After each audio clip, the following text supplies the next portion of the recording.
Welcome sa another video sa ating power formula. Pang series number 4, part 4 ng ating power formula. And dito po, paisa-isang question na lang po yung aking gagawin. No? So gawin ko po mas maiksi yung video. So again, sa power formula po, pwede kayong maka-encounter ng integrand na meron pong trigonometric function. Normal po yan, no? So, kaya magbibigay po ako ng problem. Let's say meron ditong 4 sine 2x, no? So, minus 1. Tapos, naka-raise siya sa certain exponent. Kahit na anong value po, basta wag lang negative 1. Yan. And then, dito po sa problem na nakikita nyo, yan, lagay natin na. So, meron po siyang may over pa, no? Yan, may over pa dito. Let's say nakalagay po dito ay secant, no? Secant 2x. Yan, dx. Okay, yan. Okay, pag tinignan niyo po siya, so karamihan ng mga students, no, lalo na si engineering, so medyo allergic yan, no? Allergic kapag nakakita ng trigonometric function. So maybe yung iba, skip na lang, no? Okay, pero ngayon, analyze po natin. So, paano mag-solve ng ganitong problem? Kasi nasa power formula ka, nagtuturo si professor mo, tapos biglang nabigay siya ng trigonometric function. Isa yan sa complex part ng question kapag may trigonometric function. Pero again, wag po kayong matakot, no? Kasi basically, ang ganitong mga problem, kailangan nyo lang pong kunin yung derivative, no? Example, 4 sine 2x minus 1. Ito yung u. Madali po kasing nakikilala yung u sa power formula because naka-raise siya sa exponent. Sabihin may exponent siya. At yung exponent niya ay hindi negative 1. No, hindi siya. Basta hindi negative 1. Okay, yun yung rule. Ngayon, ang gagawin nyo na lang po dyan is simply automatic. Ang tips ko sa inyo, no? Kunin nyo na po agad yung derivative, no? Para kumbaga, makita nyo na po kung may something na kulang, no?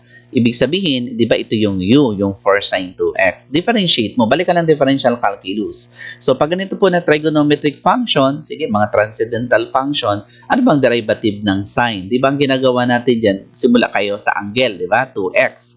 Derivative 2. May constant, times mo doon. That is 8, no? Anong derivative ng sine? Di ba cosine? So, ibig sabihin, yun na yung derivative. Yun yung isusulat mo dito. Dapat nandito yung derivative. It should be 8 cosine 2x. Okay, ngayon ito. Sir, wala naman akong makitang dyan. Wala akong makitang cosine 2x. Nakalagay secant. Yan, di ba? Yung problema na. So, kasi may identities, di ba? Pero alam natin, di ba? Yung secant, pag tinaas mo yan, di ba cosine 2x yan? Yan, yun. So, normal po sa engineering, merong mga identities. Mga basic lang naman, no? So, ito, reciprocal identities ang tawag, no? Yung cosecant, di ba? Yung cosecant, pag tinaas mo yun, ano yun? Di ba? Yun yung sine, di ba? Yung cotangent, pag tinaas mo, ano yun? Yun yung tangent. Mga ganun lang.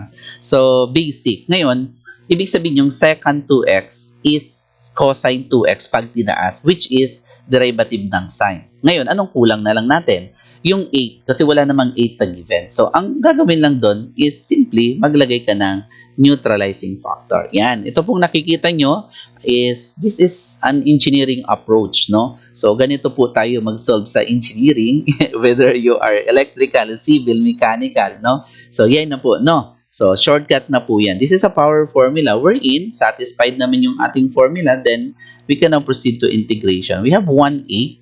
So, multiply by 4 sine. We have 2x. So, minus 1. Then, add 1 na lang natin, di ba? Raised to 4 over 4 plus c. And don't forget to simplify. Okay? 1/8 saka 1/4 is 1 over 32. So, that's why we have 1 over 32 multiplied by 4 sine 2x, diba? 4 sine 2x minus 1 raised to what? Raised to 4.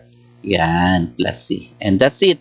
Yun na po yung magiging integral niya. Okay, I'm hoping na meron po kayong natutunan dito sa video na to, and yung mga similar question po dito, pwedeng gamitin dito yung ibang trigonometric function like cosine. So pag ano naman po, ang tandaan nyo, yung derivative dapat sine, di ba? Alam ba, pwedeng gamitan ng tangent. Dapat yung derivative ng tangent, secant squared. No, so it means po lahat ng derivative no basta trigonometric function dapat alam niyo lang. Alam ba, nakita niyo secant o derivative ng secant. Ayan, di ba? Medyo mako-confuse ka na. Pero nasa differential calculus 'yun, di ba? Pag secant, ang derivative niyan ay secant u tangent u. Ayan, tatandaan niyo po 'yon, no? So mga basic 'yon. Paano kung cosecant, yung nakita mong trigonometric function, 'di ba? According sa rule, lahat ng c negative. Kaya yun yung cosecant u, cotangent u. Yung angle pala, pwedeng mag-iba na sa problem. Let's say may mga 2x, mga ganun-ganun. So walang problema doon kasi dinidifferentiate siya. Basta ang importante, alam niyo po yung lahat ng derivative kapag ka-trigonometric function. Halimbawa, binigyan ka pa ng cotangent. Halimbawa, nakikita mo cotangent yung given. Kasi dito sa example ko is only sine. Anong gagawin mo sa cotangent? Derivative. Ano ba derivative ng cotangent? Balikan na naman. Ano ba yung derivative nun? Di ba? Is c, di ba? That is negative cosecant squared. Yan. Okay. Then u dx. Okay, like that. Okay? U du, ganun. So, basta ganun lang po. Ang tips sa inyo, no, ni Engineer Maigi, dito po sa Maigi Academy, no? So, alamin niyo po yung mga basic. Then, after that, yan, apply nyo po siya. No? Analyze nyo yung problem. Yung bang derivative ay nandun. So, kung makita mo, yes, power formula po yan. Okay. So, abangan nyo po yung aking susunod na video. So, yun lang. Medyo mas maiksi na yung ating mga ngayon, ginagawa kong video, and I'm hoping na meron po kayong natutunan muli doon sa aking video at magkita-kita po tayo sa susunod. Bye-bye!